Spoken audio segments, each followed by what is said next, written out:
নমস্কার বন্ধুরা, BA food কিচেনে সবাইকে স্বাগত। আজকে বানাবো সিঙ্গাড়া রেসিপি একেবারে সহজ পদ্ধতিতে আর একেবারেই খুব অল্প টাইমের মধ্যেই কিন্তু এই সিঙ্গাড়াগুলো বানানো যায়।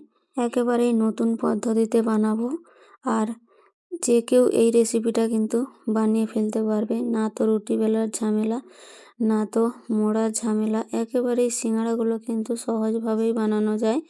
তো পুরো ভিডিওটা দেখে আপনারাও একবার ট্রাই করবেন।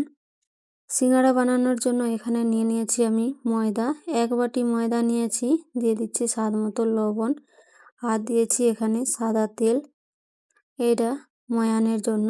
তো একটু বেশি পরিমাণে তেল দিয়ে ময়ানটা দিয়ে দিতে হবে, তাহলে কিন্তু একেবারে ক্রিস্পি হবে সিঙ্গাড়াগুলো।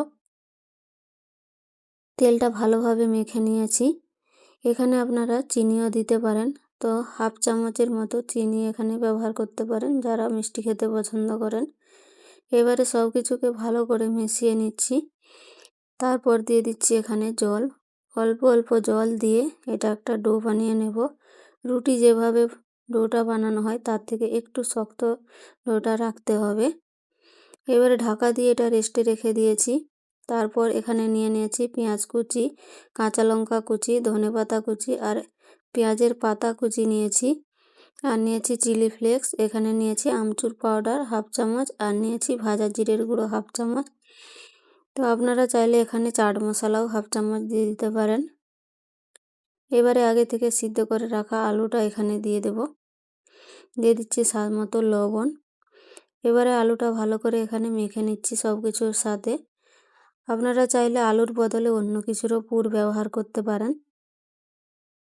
আলুটা ভালো করে মেখে নিয়েছি। এবারে একটা এখানে বাটি নিয়েছি, তার মধ্যে দিয়ে দিচ্ছি এখানে 2 চামচ কর্নফ্লাওয়ার। কর্নফ্লাওয়ার না থাকলে এখানে ময়দা দিয়েও এই গোলাটা বানিয়ে নিতে পারেন। এবারে এটাকে জল দিয়ে গুলে রেখে দেব। এখানে 10 মিনিটের মতো রেস্টে রেখেছিলাম, তো 10 মিনিট পর আটাটা নিয়ে নিয়েছি। এবারে এটাকে 3 ভাগে ভাগ করে লেচি করে বানিয়ে নিয়েছি। এবারে একটা লেচি নিয়ে আমি ময়দা দিয়ে এটাকে রুটি বেলে নেব। রুটিটা এমনভাবে বানাতে হবে যতটা পাতলা বানাতে পারবেন ততটা পাতলাই কিন্তু এখানে বানিয়ে নিতে হবে। আপনারা চাইলে এখানে যে শিটগুলো সিঙ্গাড়া বানানোর জন্য বিক্রি হয় সেই শিটগুলোও কিন্তু নিয়ে নিতে পারেন। তো আমি এখানে রুটি বানিয়ে নিয়েছি একেবারে পাতলা। তারপর আলুর পুরটা যে বানিয়ে রেখেছিলাম সেই আলুর পুরটা এইভাবে চামচের সাহায্যে দিয়ে দেব। আপনারা যেভাবে খেতে পছন্দ করেন, কম আলু বেশি আলু এইভাবে দিয়ে দেবেন। তারপর আস্তে আস্তে 2 হাতে করে এইভাবে মুড়ে নিতে হবে।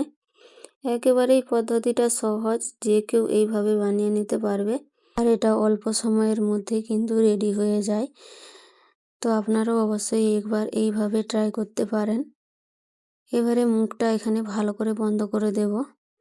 এখানে যে কর্নফ্লাওয়ারের গোলাটা বানিয়েছিলাম সেই গোলাটা একটু লাগিয়ে দিয়ে মুখটা ভালো করে এখানে সিল করে দেব, যাতে এর মধ্যে থেকে মশলাগুলো না বেরিয়ে আসতে পারে। এবারে এটাকে ভালো করে একটু সাইজ করে নেব।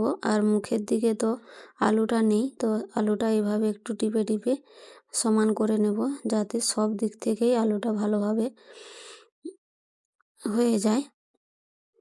এবারে একটা চাকু দিয়ে এইভাবে কেটে নিতে হবে। দেখতেই পাচ্ছেন আমি কিভাবে কেটে নিচ্ছি। সিঙ্গাড়ার শেপ দিয়ে এইভাবে কেটে নিতে হবে। দেখেই বুঝতে পারছেন কতটা সহজ এগুলো বানানো। না তো এখানে কোনো লেচি বানানোর দরকার, কোনো মুখ বন্ধ করার দরকার, কোনো কিছুই না, একেবারেই সহজ পদ্ধতি। এভাবে কেটে নিয়েছি। এবারে মুখগুলো বন্ধ করার জন্য, যাতে মশলাটা না বেরিয়ে যায় ভাজার সময়, তার জন্য এই যে কর্নফ্লাওয়ারের গোলাটা বানিয়েছিলাম সেই গোলার মধ্যে একটু ডুবিয়ে নিয়ে তারপর আমি এখানে বেসন নিয়েছি। গুলোকে আমি বেসনে কোট করে নেব। আপনারা যদি বেসনে কোট না করতে চান তাহলে কিন্তু এখানে ব্রেড ক্রাম্ব নিয়ে নেবেন। ব্রেড ক্রাম্ব দিয়েও এখানে এভাবে কোট করে নিতে পারেন। এবার এখানে আমি কড়া বসিয়ে দিয়েছি, তাতে দিয়ে দিয়েছি তেল। তেলটা হালকা গরম হয়ে গেলে একে একে সিঙ্গাড়াগুলো আমি দিয়ে দেব। আর গ্যাসের ফ্লেম লো রেখে এখানে আমি 3 থেকে 4 মিনিট মতো একেবারে ধিমি আঁচে এগুলোকে ভেজে নেব, যাতে ভিতর পর্যন্ত ভাজা হয়ে যায়। যেহেতু এটা 2টা 3টা এখানে লেয়ার আছে, তো ভালো করে এখানে কিন্তু লো ফ্লেমে আগে ভেজে নিতে হবে, তবে কিন্তু ভিতর পর্যন্ত ভাজা হবে। না হলে কিন্তু ভিতরের যে পার্টগুলো দেওয়া আছে সেগুলো কিন্তু ভাজা হবে না। তো ভালো করে এখানে কিন্তু 5 থেকে 7 মিনিট মতো একেবারে লো ফ্লেমে ভেজে নিয়েছি। তারপর একটু গ্যাসের ফ্লেমটা বাড়িয়ে নিয়ে এর মধ্যে একটা কালার যখন এসে গেছে তখন আমি এগুলোকে নামিয়ে নিয়েছি। তো দেখুন সিঙ্গাড়াগুলো কিন্তু কত সহজেই বানানো হয়ে গেল। তো আপনারাও এভাবে ট্রাই করবেন। তো আজকের সিঙ্গাড়ার রেসিপি যদি ভালো লাগে তো অবশ্যই একটা লাইক কমেন্ট করে জানিয়ে দেবেন কেমন হয়েছে। তো শেষ পর্যন্ত দেখার জন্য অসংখ্য ধন্যবাদ।